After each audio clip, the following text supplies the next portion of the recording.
ஜாக்கிரதை. கையை உயர்த்தி சொல்லுங்கள். கைகளை உயர்த்து. நல்லா கவனிக்க, நல்லா கவனிக்க. பைபிள் சொல்லித்தருது, பைபிள் சொல்லித்தருது. இவன் ஜன்னலை பார்க்கிறான், அவளை பார்க்கவில்லை. ஜன்னலை எட்டி பார்த்து, என் பட்சத்தில் இருக்கிறவன் யார்? என் பட்சத்தில் இருக்கிறவன் யார்? ஏன்பா இயேசுவை பார்க்கல? ஏன்பா இயேசுவை பார்க்கல? இயேசுவின் கிரியை என்ன? இயேசுவின் கிரியை என்ன? 9வது அதிகாரம் வேகமா எடுத்து வாசிங்க. 9வது அதிகாரம் 2 ராஜாக்கள் 9வது அதிகாரம் வாசிக்க கேட்கலாம். 9வது அதிகாரம் 22வது வசனத்தை எடுத்து வாசிக்க கேட்போம். யோராம் யெகோவை கண்டவரே, யெகோவே சமாதானமா என்றான். அதற்கு யெகூ 22வது வசனம், உன் தாயாகிய இயேசுவின் வேசித்தனங்களும் அவருடைய பில்லி சூனியங்களும். நல்ல வேசித்தனங்களுக்கு பஞ்சமில்லை, பில்லி சூனியங்களுக்கு பஞ்சமில்லை, மந்திரங்களுக்கும் தந்திரங்களுக்கும் பஞ்சமில்லை, வேசித்தனங்களுக்கு பஞ்சமில்லை. எங்கு திரும்பினாலும் வேசித்தனங்கள், எங்கு திரும்பினாலும் பஞ்சாரங்கள், எங்கு திரும்பினாலும் காவிகாரமான நடக்கைகள். எங்க திரும்பினாலும் வந்திருக்கிறது. யார்கிட்ட வந்திருக்கிறான்?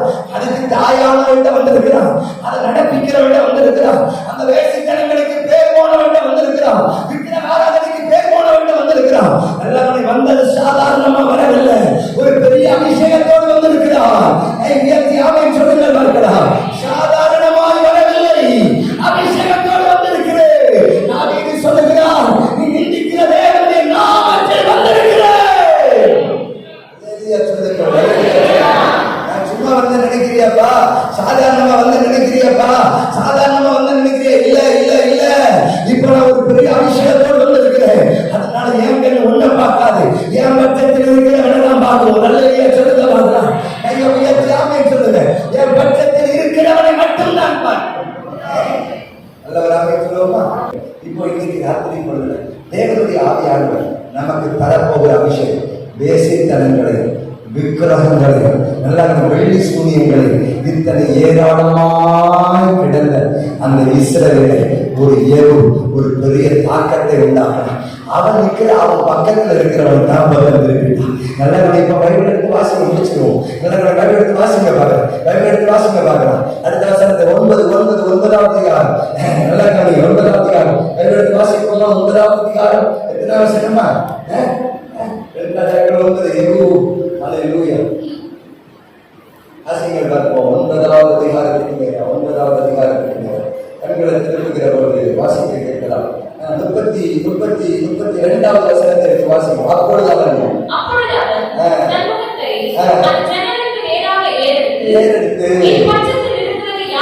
பட்சத்துல நிற்கிறது யார் யார் என்று கேட்டான். 2-3 பிரதானிகள் உயிரோடு இருக்கும் போது அவர்கிட்ட இருக்கிற கூட்டத்தை ஏதோ தற்பக்கம் திருப்பிட்டான். ஐயோ உயர்த்துகிறான் சொல்லுங்க. திரும்ப பெறுவதனால ஆண்டவர் எங்க மேல ஒரு அபிஷேகம், அது திருப்புகிற அபிஷேகம். கையை உயர்த்தி ஆமென் சொல்லுவோமா? அது திரும்ப பண்ணுகிற ஒரு அபிஷேகம், தேசத்தை திரும்ப வைக்கிற ஒரு அபிஷேகம்.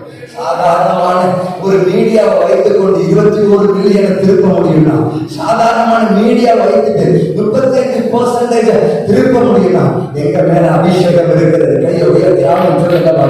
எங்க மேல ஒரு அபிஷேகம் இருக்கிறது, எங்க மேல ஒரு அபிஷேகம் வரப்போகுது. அந்த அபிஷேகம் தேசத்தை திருப்ப போகிறது, என் தேசத்தை திருப்ப போகிறது. ஒரே ஒரு வார்த்தையை மாத்திரம் சொல்லிட்டு பிரசனத்தை முடித்து நான் ஜெபிக்க போற நிறைய இருக்கு. நான் நேரத்தை சீக்கிரம் முடிக்கிறேன். நீங்க 2 சாமுவேலுக்கு நேரம், 2 சாமுவேலுக்கு நேரம் கண்களை திருப்பி வாசிக்க கேட்கலாம். 2 சாமுவேலுக்கு நேரம் கண்களை திருப்பி 3வது அதிகாரத்துக்கு மாத்திரம் கண்களை திருப்பிட்டு முடிச்சிடும். கடைசி வார்த்தை 2 சாமுவேல் 3வது அதிகாரத்திற்கு நேரம் கண்களை திருப்பி 21வது வசனத்தை மாத்திரம் வாசித்து சீக்கிரம் முடிக்கப்படும். வாசிங்கள் பார்க்கலாம். பின்பு தாவீதை நோக்கி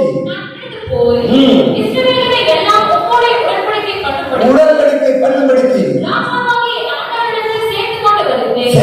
நான் இஸ்ரவேலை திருப்பிட்டு வாரையா, நான் போய் திருப்புறேன். கையை உயர்த்தி சொல்றேன், நான் போய் சத்தமா சொல்றேன், நான் போய் திருப்பி கொண்டு வருகிறேன். என்னால முடியும், என்னை பலப்படுத்துகிறவரா, எல்லாவற்றையும் செய்ய எனக்கு பலன் உண்டு. எனக்கு அபிஷேகம் தருகிறவரா, எனக்கு ஒரு அபிஷேகம் எல்லாரும் நிற்போமா?